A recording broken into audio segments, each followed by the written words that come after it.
20 సెకండ్లు కాదు, కేవలం 2-3 సెకండ్లే. లాగిన్ అయితే చాలు.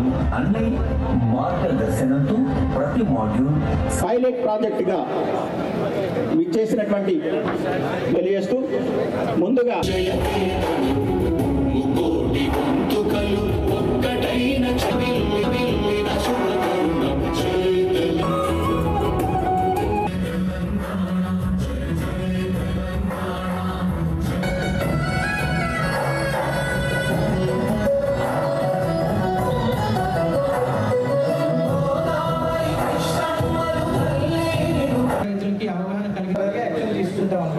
సో ఇప్పటిదాకా వాళ్ళకు కూడా మనం సర్టిఫికేట్స్ కానీ లేకపోతే ప్రొసీడింగ్స్ అనేవి ఇవ్వడం స్వయంగా వారే గ్రామంలో జరగడం ఎంఆర్ఓ గారికి ఉండాలి. నిజంగా సమస్యల పట్ల అనేటువంటిది నాకు కొంత అవగాహన కలిగినటువంటి పరిస్థితి ఉంది. జిల్లాలలో మరి మంత్రి వర్యులు శ్రీధరన్న గారు, మా సోదరులు, మీ అందరి ప్రియతమ నాయకులు, వారి యొక్క సమస్య ఏ విధంగా పోయేటట్టు చూడండి. కానీ ఇంకొకటి ఇప్పటి వరకు కూడా కార్యాలయాల చుట్టూ జరుగుతుంది. నమస్కారం. మంజూరు మొదటి దశ పూర్తి అయిన సందర్భంగా ఒక్కొక్కరికి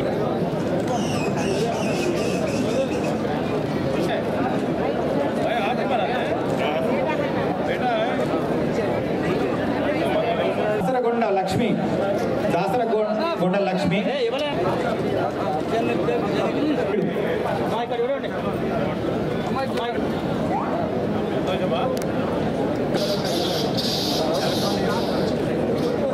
ఆధార్ నెంబర్ కొడితే ఆ మనిషి యొక్క వివరాలన్నీ ఎలా వస్తాయో, ఈ భూధార్ నెంబర్ కొట్టినా మీ సెల్లో చూసుకున్న పూర్తి వివరాలు ఆ రైతన్నకి ఆ సర్వే నెంబర్లో ఉన్న వివరాలన్నీ పూర్తిగా వచ్చే విధంగా భూధార్ కార్యక్రమాన్ని కూడా చేపట్టాము. ఇందాక విజయన్న చెప్పినట్లు ఏదైతే రిజిస్ట్రేషన్కి వెళ్ళేటప్పుడు రిజిస్ట్రేషన్ రాబోయే రోజుల్లో గతంలో సరిహద్దులు ఉండేవి. సరిహద్దులతో రైతుల మధ్య అనేక పంచాయతీలు వచ్చాయి.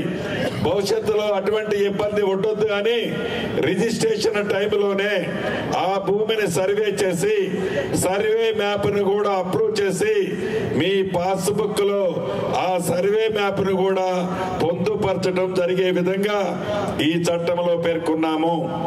అయితే సర్వేలు చేయటానికి సర్వేలు లేరు కదా అని ఇందాక భానుప్రకాష్ అన్న మిగతా మిత్రులు అడిగారు. దానికి రాష్ట్ర వ్యాప్తంగా 6,000 మందిని ప్రైవేట్ సర్వేలను లైసెన్స్ ఇచ్చి 3 నెలలు వాళ్ళకి ట్రైనింగ్ ఇచ్చి వారి ద్వారా ప్రతి మండలానికి 8 నుంచి 10 మంది తగ్గకుండా సర్వేలు ఉండే విధంగా ఆల్రెడీ ఆ ఏర్పాట్లు చేశాము. రాబోయే వారం రోజుల్లో ఈ సర్వేలకి ట్రైనింగ్ ఇచ్చే కార్యక్రమం కూడా మొదలు కాబోతుంది. ప్రతి రెవెన్యూ విలేజ్ రాష్ట్ర వ్యాప్తంగా 10,956 గ్రామాలు రెవెన్యూ గ్రామాలు ఉన్నాయి. ఈ రెవెన్యూ గ్రామాలలో గతంలో విఆర్ఏ విఆర్ఓ వ్యవస్థ ఉండేది. ఆనాటి ముఖ్యమంత్రి గారి నిర్ణయం వల్ల ఆ వ్యవస్థని మొత్తం రోడ్డును పడేశారు. మన ప్రజా ప్రభుత్వం ఇందిరమ్మ ప్రభుత్వంలో ఈ 10,956 గ్రామాలకి రెవెన్యూ వ్యక్తుల్ని జూన్ 2వ తారీఖు నుంచి నియమిస్తున్నాము. దీనివల్ల ప్రతి డిసెంబర్ 31వ తారీఖు నాడు గతంలో లాగా ప్రతి సంవత్సరము జరిగే ఆ రెవెన్యూ గ్రామంలో ట్రాన్సాక్షన్స్ అన్నిటినీ జమాబందీ ద్వారా పరిష్కరించే కార్యక్రమాన్ని డిసెంబర్ 31వ తారీఖు నాడు ప్రతి సంవత్సరం జమాబందీ కార్యక్రమాన్ని కూడా చేపడుతున్నాము. అంతేకాదు, ఏదైతే చిన్న ఇంటి పేరు తప్పుపడో, వ్యక్తి పేరు తప్పుపడో 10 ఎకరాల భూమి ఉంటే 10 కుంటలు భూమి ఉందనో వివిధ కారణాల చేత ఏ రైతన్నలైతే గడిచిన 10 సంవత్సరాల నుంచి ఆ ధరణితో ఇబ్బంది పడ్డారో అటువంటి పరిస్థితి లేకుండా ఎంఆర్ఓ స్థాయి నుంచి సిసిఎల్ఐ స్థాయి వరకు పనులు విభజించి ఈ అధికారాలని వారికి ఇచ్చే అంశాన్ని ఈ చట్టంలో పొందుపరచబడింది. 10 సంవత్సరాలు పరిపాలించి 8,19,000 కోట్లు ఆనాటి ప్రభుత్వుడు దొరికిన కాడల్లా ఎంత వడ్డీ అంటే అంత వడ్డీకి తెచ్చి ఆ భారాన్ని మన నెత్తిన పెట్టాడు. ఈనాడు మన ప్రభుత్వం ఆనాడు తను చేసిన సంక్షేమ కార్యక్రమాలన్నీ చేస్తూనే ఎన్నికల ముందు గౌరవ ఆనాటి మేనిఫెస్టో చైర్మన్ గా శ్రీధర్ బాబు గారు ఏవైతే అంశాలు పెట్టారో వాటిని కూడా ఎక్కడ ప్రజలకు ఇబ్బంది కలగకుండా ఉండే విధంగా ఒక్కొక్కటి డబ్బులు సరి చేసుకుంటూ ప్రతి అంశాన్ని ఈనాడు పేదవాడి కోసం మన ప్రభుత్వం చేస్తుంది. వాటికి చూడు, ఆర్థిక పరిస్థితి బాగలేకపోయినా మొన్న ఉగాది నుంచి పెద్దోళ్ళు తినే సన్న బియ్యం నా ఆడబిడ్డలు పేదోళ్ళు తినాలి అని గౌరవ ముఖ్యమంత్రి గారు సహచర కేబినెట్ మంత్రులు అందరం సన్న బియ్యాన్ని ఇస్తున్న ప్రభుత్వం మన ఇందిరమ్మ ప్రభుత్వం. పేదోడికి జబ్బు చేస్తే 10 లక్షల రూపాయల వరకు రాజీవ్ ఆరోగ్యశ్రీ కార్యక్రమం ద్వారా ఉచిత వైద్యాన్ని అందిస్తున్న ప్రభుత్వం మన ఇందిరమ్మ ప్రభుత్వం ఈనాడు చేస్తుంది. భవిష్యత్తులో రాష్ట్ర ఆర్థిక పరిస్థితి బాగుపడ్డ తర్వాత మరిన్ని సంక్షేమ కార్యక్రమాలు చేయాల్సిన అవసరం ఉంది. బరాబర్ ఈ ఇందిరమ్మ ప్రభుత్వంలో ఇచ్చిన ప్రతి మాటని పేదవాళ్ళకి తప్పకుండా అందిస్తుంది అని మరొక్కసారి మీకు తెలుపుతూ గౌరవ రెవెన్యూ అధికారులందరికీ పదే చెప్తున్నా, ఈ చట్టం ఒక మంచి ఉద్దేశంతో పేదవాడికి ఇబ్బంది కలగొద్దని అద్భుతమైన చట్టాన్ని తయారు చేసుకున్నాం.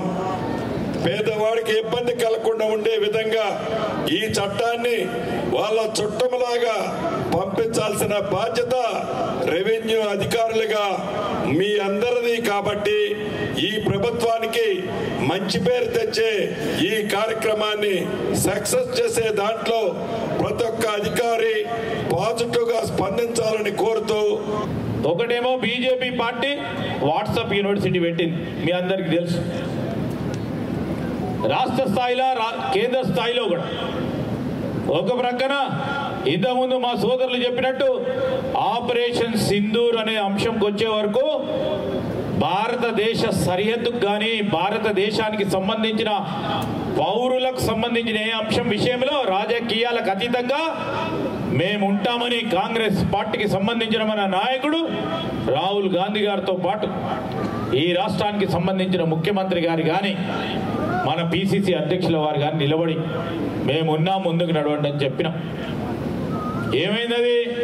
అమెరికా పెత్తందారులకు